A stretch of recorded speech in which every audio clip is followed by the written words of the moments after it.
up on this edition of Game, it's Grindhouse Horror as Fraggy sheds some light on the Shadows of the Damned. We head online to find out the downsides to free open heart surgery. And we gear up and get the lowdown on multiplayer with what could be this year's biggest console release. All that and more in the next half an hour. This is Game. Well, hello there, a very warm welcome and thanks for joining me for another episode of Asia's favorite weekly gaming show. I'm your host, Kelly Latimer, and if you fancy yourself a bit of a whiz with the joypad, well, you've come to the right place. Lots to get on with this episode, including an in-depth look at the multiplayer component in the upcoming Gears of War 3. But first, it's time to visit our game guru who's been whiling his time away in the pits of hell to bring us his weekly review. Let's visit Fraggy as he goes way down south of the border to give us his thoughts on Shadows of the Damned.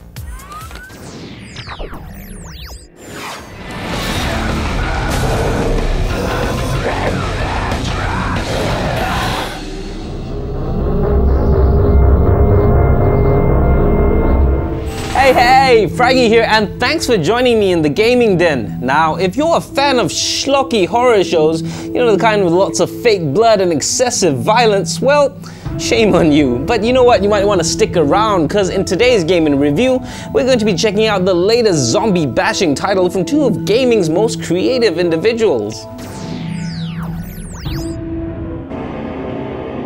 A collaboration between Shinji Mikami, the man behind Resident Evil, and Suda51, who brought us No More Heroes. Shadows of the Damned is a journey through, well, hell, as imagined by these two crazy dudes. A hell filled with horny demons, gentlemen's clubs, and dirty jokes. These demon pubes are blocking the door. Now, in this third-person shooter, you play as Garcia Hotspur, a tattooed Mexican demon hunter who just happens to be a little too good at his job. So what happens? Well, your girlfriend, she gets kidnapped, and so starts your quest as you travel into the depths of hell to rescue poor Paula from the head honcho of the underworld itself. What is new? If you atone for your sins against me for slaying my legion of demons. So, fascinating stuff, but is this any good to play? Or is this superstar collaboration more of an awkward pairing, kind of like the time Elton John took the stage with Eminem? Well, I've turned up the heat, so let's get cozy as we check out Shadows of the Damned. Now, the first thing that hits you when you boot this one up is the presentation, because, you know, if you think you've got a pretty good idea of what a game set in hell should be all about, this one might surprise you. While most horror games go for shocks, this one actually goes out of its way to be funny, teaming our Mexican hero up with a British skull who happens to go by the name Johnson. Yes, it's that corny. Me? But I quit the whole demon thing ages ago, and really, my memory's absolute rubbish.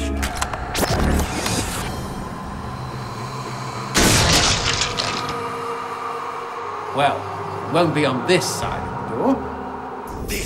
And thanks to some outstanding voice work by both characters, as well as the rest of the cast, Shadows of the Damned actually manages to be both scary and laugh out loud funny at the same time. You need more thrust! Playing like a faster version of Resident Evil, where you can move while you shoot. Another thing I liked was the combat, which can get pretty full on, especially once you get past the first few levels. But unlike mindless run-and-gun games, this one actually throws puzzles in the mix with a core gameplay element which centers around light and dark. You see, in hell, darkness can engulf your surroundings, and the only way to break the spell is to light up one of the goat head chandeliers around the stage, which creates a safe haven for you to chill in. But it's the way that the game manipulates this darkness which is really clever, at times making you purposely choose when to enter the darkness to attain power-ups, or even using it as a way to defeat bosses. And it's this duality which really makes this game a lot of fun to play. Save up those white gems, G. Now, I'm pleased to say that my list of complaints for this one is pretty small, but one of the things I did find annoying was the camera, which can at times get a little too close for comfort. It's all good when you're shooting demons out in the open, but once you've got your back to the wall, things can start to get a little messy. Also, as a strictly single-player game, once you're done with the story, that's pretty much it, because there's no new game plus option in Shadows, and the only way to, let's say, try out upgrading another gun or ability is to start the game all over again. But once you've spent 8 to 10 hours on your first run, would have been nice of them to let us keep the guns and give us a harder difficulty to play through the campaign again. In the end though, if you're a fan of survival horror or you're just looking for a unique take on the genre, then Shadows of the Damned is well worth your money.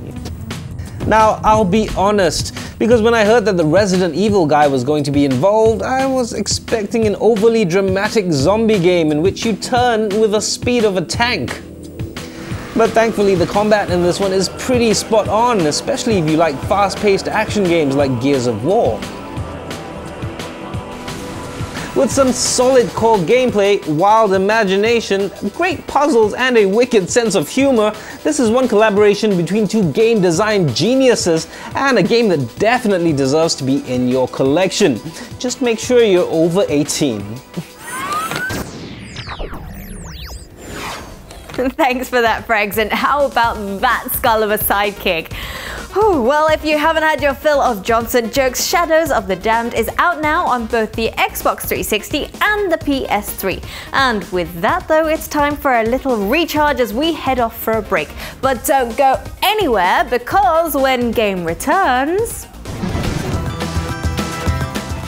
it's freedom as we take a look at this week's top online picks. And we pay a visit to an old friend.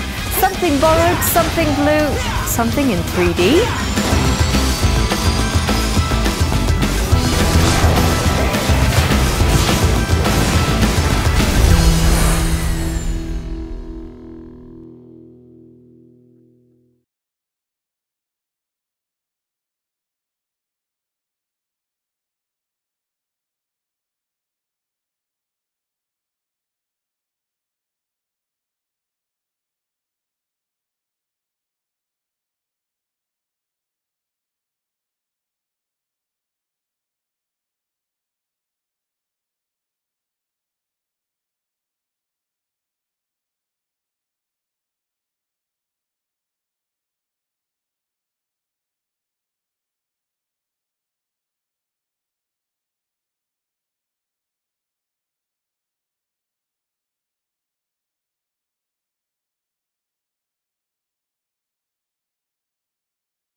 Welcome back, you're watching Game with me, Kelly. If you've just joined us, well, you're late. But fret not, because 1, I forgive you, and 2, we've got a whole lot coming up, including a look back at the man in the machine in our history of Deus Ex. But first, huddle up close, because I'm gonna let you in on a little secret. Want to make best friends with your wallet? Well, stick around. Coming up next, it's our weekly selection of the best free-to-play titles around, games for no money. This is Online. We begin our online tour of duty with some aerial combat as we relive the classic dogfights of days gone by in Battle of Britain 303 Squadron. Letting you experience the thrill of going loop-de-loop with a Luftwaffe, this one features a pretty clever game mechanic and makes use of your keen sense of positioning and strategy to knock those opponents out of the sky. Easy to pick up, use the arrow keys for movement and the X and Y keys to control firing and engine speed. And what's more, the game even features online multiplayer, so you'll never be short of friends in high places. So if you're up for the challenge, Battle of Britain 303 Squadron is available by following the link below. Next up, we peer into the mind of game designer Thomas Brush as he unveils his latest work, a game he's calling Skinny. A tale of a lanky android who goes around saving people from themselves, Skinny goes a little further than most Flash experiences and features some stunning artwork paired with an equally amazing aural landscape. Winner of Best Audio for an Independent Game, makes sense of a post-apocalyptic world as you embark on an adventure unlike any other. So if you're feeling melancholy or if you're just in the mood to experience a little something out of the ordinary, this low-fat download is yours, all for nothing at the address below.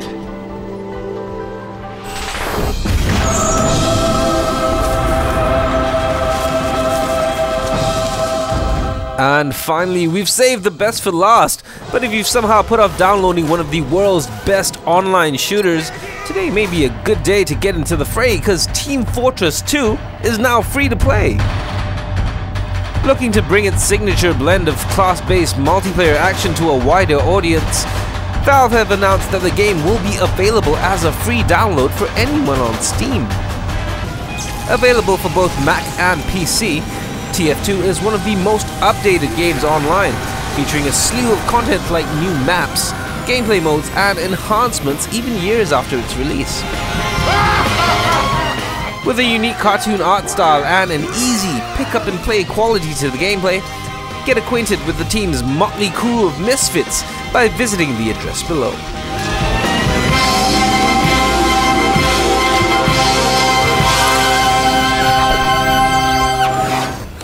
See, I told you we weren't kidding around. Currently, the most popular game on Steam, Team Fortress 2 going free to play is the best news I've heard all week.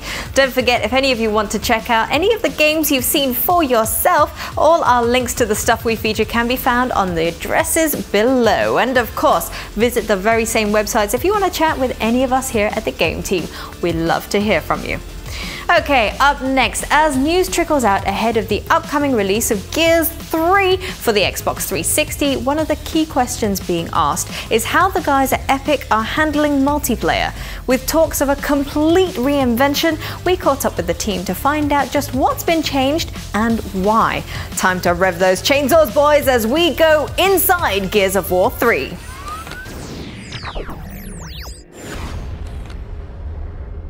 One of the things we knew coming out of the gate with Gears 3 is that we wanted to make the best version of our multiplayer that we had.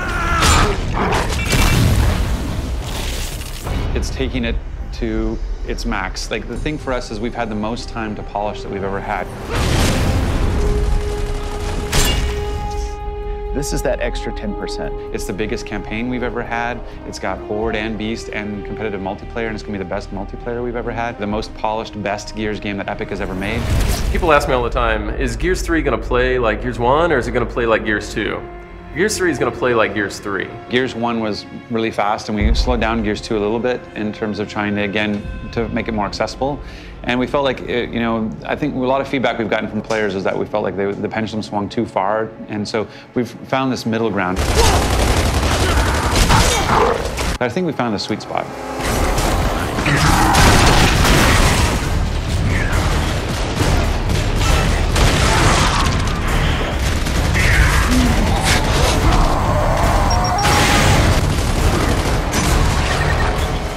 One of the new multiplayer modes that we're featuring in Gears of War 3 is Team Deathmatch, which has been in other games before, but is new to the franchise. And we don't just want to cram it in there as you've seen it, we want to put a Gears spin on it. So it's actually a pool of lives that each team has. You take out a bad guy, you're taking away from their pool, ultimately resulting in them running out of lives. 5, 4, 3, 2, 1. Game on, baby! As people are getting eliminated, it gets down to 3-on-1. And that one guy could be clutch and take out those last 3 and win the match, at which point everybody explodes in laughter. Who's next?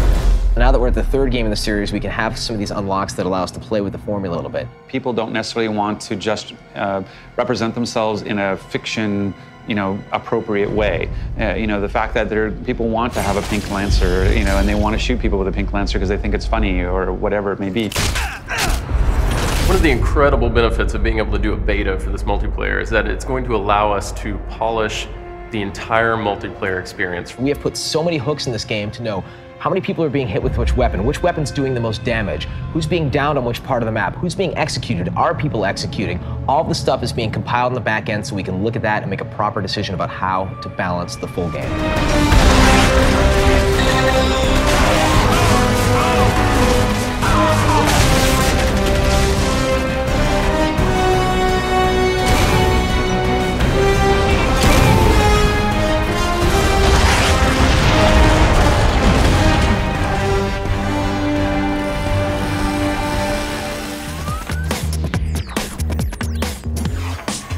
New weapons, new modes, and thanks to that pink chainsaw, a whole lot of brand new chunky gooey bits. Ew!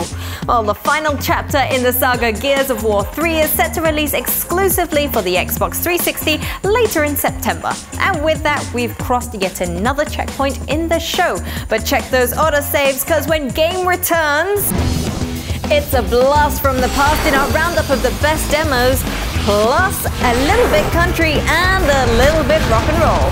We explore the combination of roleplay and shooting that is Deus Ex. Are you ready to face the heat?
Welcome back to Game. You're with me, Kelly, your guide to the movers and shakers in the world of video games. Time now for our list of the best free trials, delicious demos available for download right now. You wouldn't buy a car first without test driving it, so why buy a game you haven't played? Here are our top picks in this week's Demo Derby. Starting things off, we begin with a third-person mech shooter with a healthy dollop of personality Entrenched.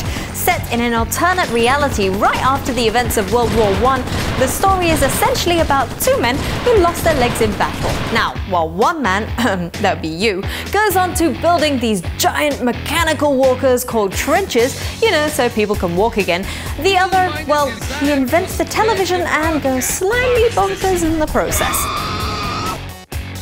The action in this one is a combination of tower defense and shooting, and like all tower defense games, your goal being to protect the base at all costs. But the cool thing about this one is that despite its slow, hulking exterior, the gameplay in this one can get pretty frantic as you try your best to deal with wave after wave of oncoming attacks.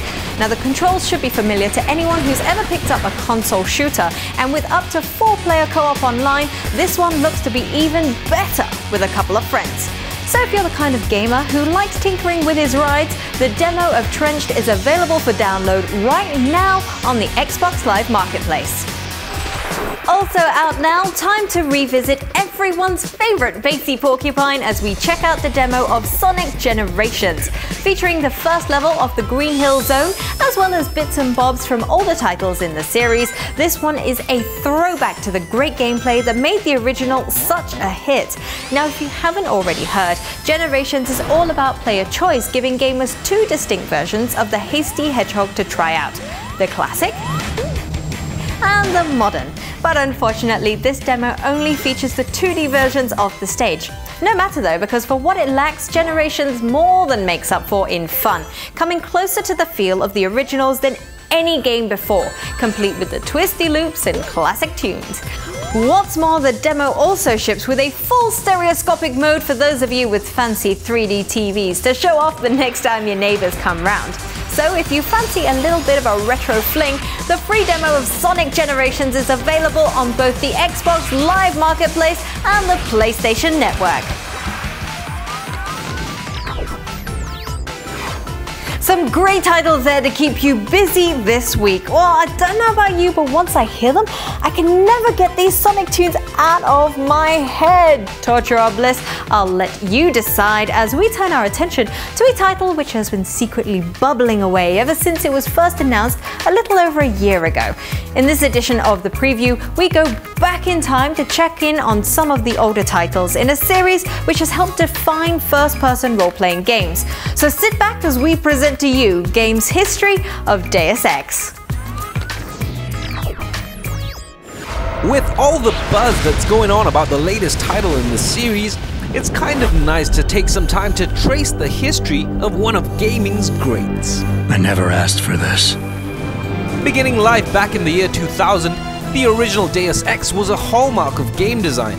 Despite looking like your standard shooter, as an action game, this one was so much more, marrying elements of stealth, character advancement, and role-playing into one of the most engaging first-person experiences. With a story which is eerily close to the events of present day, the first game had you in the shoes of the extremely angular J.C. Denton, a cybernetically enhanced agent of the future. Now the year is 2052, and after a major terrorist attack in New York City, America slowly transforms into a police state as the economy collapses and fear grips the country. But what starts out as a quest to rid the US of its invaders becomes much less defined as you peel back the onion skin to discover an age-old conspiracy in a world where nothing is as it seems. It's all in the numbers. For 100 years, there's been a conspiracy of plutocrats against ordinary people. Now looking at this one today, the graphics indeed look like they're in need of a makeover. But what you can't see is the amazing work that went into creating a totally believable environment, and a story which still holds up today. The series went on with the release of Deus Ex: The Invisible War, a sequel which was set even further in the future. With a plot steeped in conspiracy theories and talks of a new world order, Invisible War continued the series' tradition of delivering a compelling story. Let's go. But even though it was a pretty decent game by all accounts, fans of the original were disappointed by its short length and reduced emphasis on role-playing elements like upgrades. And so from the year 2003, that's how things stayed. Well, until last year when it was announced that the third installment of Deus Ex was in development, promising a return to the open-ended gameplay which defined the original. This is our first look at Deus Ex: Human Revolution.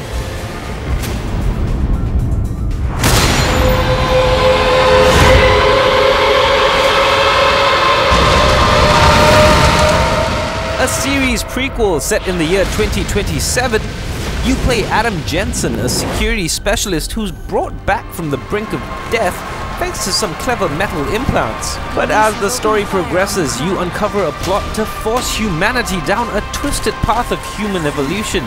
And more by more, you're forced to mechanically augment yourself to stop the powers that be. With a renewed focus on augmentations and upgrades, as well as a strong role-playing ethos behind the whole package, Human Revolution could very well be the true follow-up that fans have been waiting for more than 10 years. And if this whole package is anything as polished as this little trailer preview shows, looks like we're in for a treat when this one hits the shelves on August 23rd. It's not the end of the world, but you can see it from here. Smooth moves for what looks to be an extremely interesting take on first-person shooting action. A worthy follow-up to the classics, well, we'll know for sure pretty soon when this one hits our shores in August. And with that, sadly, that's all the time we have left for in this episode of Game. But remember, you can always check in at our website at espnstar.com/game for snippets of the show. Join our growing community of like-minded gamers on Facebook. That's www.facebook.com/ESSGame, or follow our tweets on twitter.com/ESSGame. Till we meet again, my friends, au revoir.